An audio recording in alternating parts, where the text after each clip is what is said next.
बिस्मिल्लाहिर्रहमानिर्रहीम। अस्सलाम वालेकुम। मैं हूं गफ़ार खान। गुज़श्ता रोज़ से एक ख़बर सामने आई जिसके मुताबिक 2022 में चनाब नगर थाना में एक मुकदमा दर्ज हुआ और वहाँ के एक कादियानी जो कि अपने दीन, अपने जो उनकी कादियानियत है, जो उनका एक झूठा मज़हब है, उसके हवाले से वो एक अपनी तबलीग कर रहा था, वो उसकी इशाअत कर रहा था। उसके खिलाफ मुकदमा दर्ज हुआ और वो तकरीबन 13 महीने 13 माह तक वो न वो शख्स जेल में रहा और उसका केस चलते चलते जनाब हमारे चीफ जस्टिस ऑफ पाकिस्तान, जो कि हमारे लिए अभी बैसे शर्म है, उस तक पहुंच गया। और वहाँ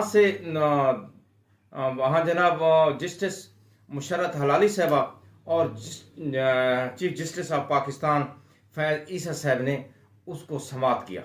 उस समाअत के दौरान मुख्तसर ये कि चीफ जस्टिस साहब ने वो जो मुल्जिम था उसको 50,000 के ज़ाती मुचलके पर उसको ज़मानत दे दी और जो रिमार्क्स दिए जनाब चीफ जस्टिस साहब ने, वो भी शायद उनको दीन के मुतालिक इल्म नहीं है या कि जो कि कादियानियत के हवाले से जो पाकिस्तान का आइन है उसके मुतालिक उसको इल्म नहीं है।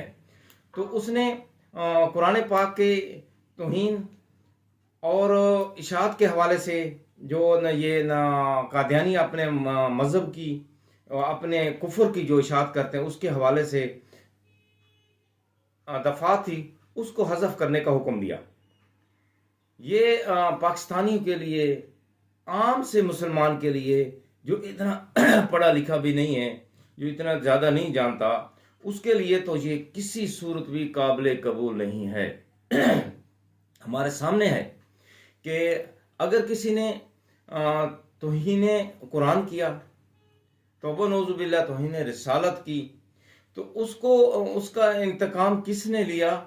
सिर्फ एक आम से शख्स ने, जो इतना बड़ा ना कोई ना किसी मदरसे का पढ़ा हुआ नहीं था, किसी बड़े उसने दीनी तालीम बड़ी लंबी चौड़ी हासिल नहीं की। क्योंकि एक तो यह है कि कुरान पाक का जो ना हिफाजत का जिम्मा है वो अल्लाह ताला ने खुद लिया हुआ है और वो जहाँ से चाहेगा उसकी हिफाजत करा लेगा। दूसरा, नबी करीम सल्लल्लाहु अलैहि वसल्लम की ज़ात के हवाले से तो पाकिस्तान का हर शहरी, पूरे पाकिस्तान की 22 करोड़ जो अवाम है, वो तो नबी करीम सल्लल्लाहु अलैहि वसल्लम की ज़ात पर कुर्बान होने के लिए तैयार है। और जस्टिस फैज़ ईसा साहब ने ये बहुत बड़ा अपनी ज़ात के ऊपर जुल्म किया है। पहले भी उसके कुछ ऐसे चीज़ें हैं, जैसा कि लाहौर के करीब एक वाक़या हुआ जिसमें तौहीन रिसालत का ही मामला था। वहाँ पे मुसलमानों ने, वहाँ पे जो ईसाइयों की बस्ती थी, उनको जला दिया। वहाँ पे बहुत जो गिरजा घर थे वो भी जनाब जल गए। वहाँ पे जो उनके इबादत गाहें थी वो भी जल गई। तो काजी फैज़ ईसा साहब वहाँ खुद पहुँच गए। भाई, आप कोई ना सियासी लीडर नहीं है, आप कोई इंतज़ामिया में नहीं है, आप एक अदालत के इंसाफ की सीट पर बैठे हुए हैं। अगर आप ये करेंगे, आप वहाँ पहुँच जाएंगे, आप वहाँ पे अपनी हमदर्दियाँ ज़ाहिर करेंगे, जिस वक्त आपके पास केस आएगा तो आप उसका इंसाफ कैसे कर सकेंगे? और वही हुआ कि जिस वक्त अभी चंद दिन पहले पुलिस ने उस हवाले से रिपोर्ट पेश की, तो जस्टिस फैज़ ईसा साहब ने उस रिपोर्ट को धुतकार दिया और जो रिपोर्ट पेश करने वाले के उनकी तजलील की। जिस दिन से काजी फैज़ ईसा साहब अपने इस चीफ जस्टिस के सीट पर बराजमान हुए हैं, उस दिन से ये इंसानों की तजलील कर रहे हैं। अगर एक खातून वकील सामने आती है तो उसको बोलते हैं कि आप कहाँ से आपने तालीम हासिल की है, आपका तारुफ क्या है, उसकी तजलील करते हैं। इसी तरह गुज़श्ता रोज़ एक केस के दौरान ही शौकत बसरा साहब, जो कि पाकिस्तान तहरीक इंसाफ के कैंडिडेट थे और उनको हरवा दिया गया था, वो कुरान लेकर वहाँ पे पहुँचे तो बात करने लगे तो काजी फैज़ ईसा साहब उनके ऊपर चढ़ दौड़े। उसको बोला, आप कौन हैं? आपने ये काला कोट क्यों पहना हुआ है?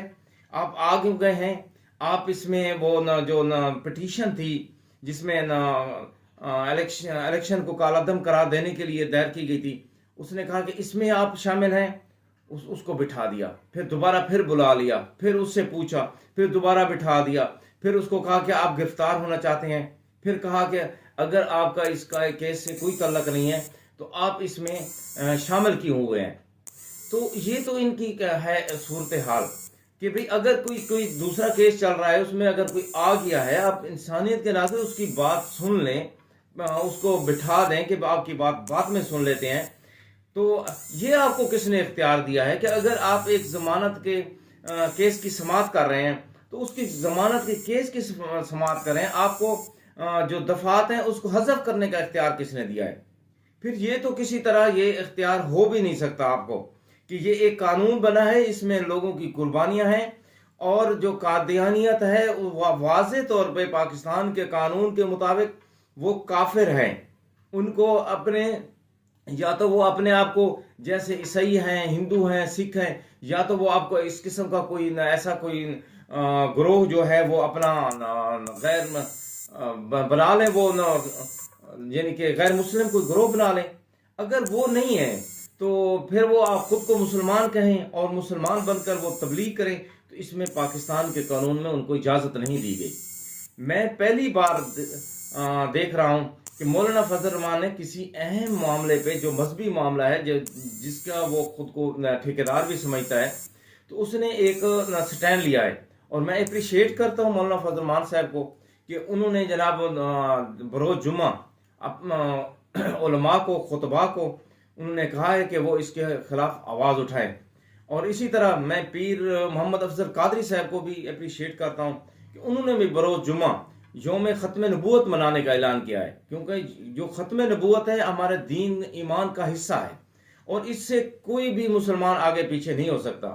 ہاں، ایسے لوگ بدراہ لوگ جن کو دین اور اسلام کا علم ہی نہیں ہے، وہ تو ہو سکتے ہیں، جیسا کہ چند 1 یا 2 سال کی بات ہوگی، یا تو اس میں رانا ثناء اللہ نے کہا تھا کہ بھئی یہ تبلیغ بھی کر سکتے ہیں، ان کا اپنا مذہب ہے، ان کو کون روک سکتا ہے؟ یہ وہ ان پڑھ جہل ہیں جن کو دین کے متعلق علم نہیں ہے، اور ان کو ہمارے اوپر مسلط کر دیا گیا ہے۔